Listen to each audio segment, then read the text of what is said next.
সবাইকে আমাদের চ্যানেলের পক্ষ থেকে শুভেচ্ছা জানাচ্ছি। আজকের এই ভিডিওতে আলোচনা করব প্রাথমিক বিদ্যালয়ে উপবৃত্তি টাকা কে কতটা পাবে। অর্থাৎ প্রাথমিক বিদ্যালয়ে প্রাক প্রাথমিক থেকে পঞ্চম শ্রেণী পর্যন্ত উপবৃত্তি দেওয়া হয়। এই প্রাক প্রাথমিকে একজন শিক্ষার্থী কত টাকা পাবে এবং প্রথম থেকে পঞ্চম শ্রেণীর শিক্ষার্থী কত টাকা পাবে এই বিষয় নিয়ে আশা করি সবাই ভিডিওটি প্রথম থেকে শেষ পর্যন্ত দেখবেন। আর এরকম নতুন নতুন ভিডিও পেতে আমাদের চ্যানেলটিকে সাবস্ক্রাইব করে পাশে থাকা বেল বাটনে ক্লিক করে দেওয়ার অনুরোধ রইল। প্রাথমিক বিদ্যালয়ের উপবৃত্তি টাকা কে কত পাবে? এই উপবৃত্তি টাকা পেতে হলে কিছু শর্ত পালন করতে হয়। এই শর্তগুলো হচ্ছে, এক নম্বরে যে শর্ত আছে যে প্রতি মাসে 85% বিদ্যালয়ে উপস্থিত থাকতে হবে। অর্থাৎ প্রতি মাসে যদি সে 85% উপস্থিত না থাকে তাহলে সে উপবৃত্তি পাবে না বা পাওয়ার যোগ্য বলে বিবেচিত হবে না। এবার আসি 2 নম্বর শর্তে। 2 নম্বর শর্ত হচ্ছে যে প্রাথমিক বিদ্যালয়ে যে পরীক্ষাগুলো হয়, প্রথম সাময়িক, দ্বিতীয় সাময়িক, বার্ষিক বা প্রথম প্রান্তিক মূল্যায়ন, দ্বিতীয় প্রান্তিক মূল্যায়ন, চূড়ান্ত প্রান্তিক মূল্যায়ন, এই পরীক্ষাগুলোতে 5 নম্বর পেতে হবে। যদি এই শর্তগুলো সে সঠিকভাবে পূরণ করে তাহলে সে উপবৃত্তি পাওয়ার জন্য যোগ্য বলে বিবেচিত হবে। এবার আসি কে কত টাকা পাবে। 1 নম্বরে দেখুন যে প্রাক প্রাথমিক শ্রেণী, যে সকল শিশু বা যে সকল শিক্ষার্থী প্রাক প্রাথমিক পড়ে তারা প্রতি মাসে 75 টাকা পাবে যদি তারা উপরে যে শর্তগুলো আছে শর্তগুলো পূরণ করে থাকে। তাই 6 মাসে পাবে 6 পূরণ 75 সমান 450 টাকা, অর্থাৎ 6 মাসে সে পাবে 450 টাকা। অনেকেই আমাদের ভিডিওতে কমেন্ট করে থাকেন যে কম পেয়েছে কেন। এই উপরে শর্তগুলো যদি সে সঠিকভাবে পূরণ করতে না পারে তাহলে সে উপবৃত্তি টাকা কম পাবে বলে বিবেচনা করা হয়। এবার আসি 2 নম্বরে, প্রথম থেকে পঞ্চম শ্রেণী।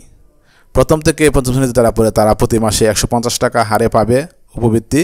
এভাবে 6 মাসে পাবে 6 পূরণ 150 900 টাকা, অর্থাৎ প্রাকে পাবে 75 টাকা মাসে, আর প্রথম থেকে পঞ্চম শ্রেণীতে পাবে 150 টাকা। প্রাক প্রাথমিক যেটা 5+ হোক আর 4+ হোক সে পাবে 75 টাকা যদি সে শর্তগুলো পূরণ করে থাকে। আর প্রথম থেকে পঞ্চম শ্রেণী পাবে 150 টাকা। এভাবে 6 মাসে পাবে 6 পূরণ 150 পূরণ 900 টাকা। এবার আসি, যদি এখানে আরেকটি শর্ত আছে যে একজন অভিভাবকের বা একটি এনআইডির বিপরীতে যদি 3 জন শিক্ষার্থী হয় তাহলে যে কোনো 2 জন শিক্ষার্থী উপবৃত্তি পাবে। তো এখানে আমি যদি একজন অভিভাবকের 2 জন শিক্ষার্থী ধরি, যে একজন পড়ে প্রাক প্রাথমিক, আরেকজন পড়ে প্রথম থেকে পঞ্চম শ্রেণী যে কোনো একটি শ্রেণীতে, তো 2 জন যদি হয়, একজন প্রাক একজন পঞ্চম শ্রেণী, তাহলে তারা যদি উপরে শর্তগুলো পালন করে থাকে ঠিকঠাকভাবে তাহলে সে পাবে 450 টাকা। সেটা হবে প্রাক প্রাথমিক শ্রেণীর জন্য। আর প্রথম থেকে পঞ্চম শ্রেণী এখানে যে কোনো একজন শিক্ষার্থীর জন্য 900 টাকা, মোট 1350 টাকা। এবার আসি 4 নম্বরে। 4 নম্বরেও সেম শর্ত অনুযায়ী একজন শিক্ষার্থী যদি 2 জন শিক্ষার্থী থাকে তাহলে এখানে উপরে 3 নম্বরে দেখানো হয়েছে যে একজন পড়ে প্রাক প্রাথমিকে, আরেকজন প্রথম থেকে পঞ্চম শ্রেণী। আর এখানে 2 জন প্রথম থেকে পঞ্চম শ্রেণী, অর্থাৎ প্রাক প্রাথমিক ছাড়া যদি প্রথম থেকে পঞ্চম শ্রেণীতে পড়ে থাকে তাহলে 900 যোগ 900 সমান 1800 টাকা পাবে। অর্থাৎ সে প্রথম শ্রেণী থেকে পঞ্চম শ্রেণীতে যে কোনো 2 জন শিক্ষার্থীর জন্য পাবে 900 যোগ 900 এবং সমান 1800 টাকা।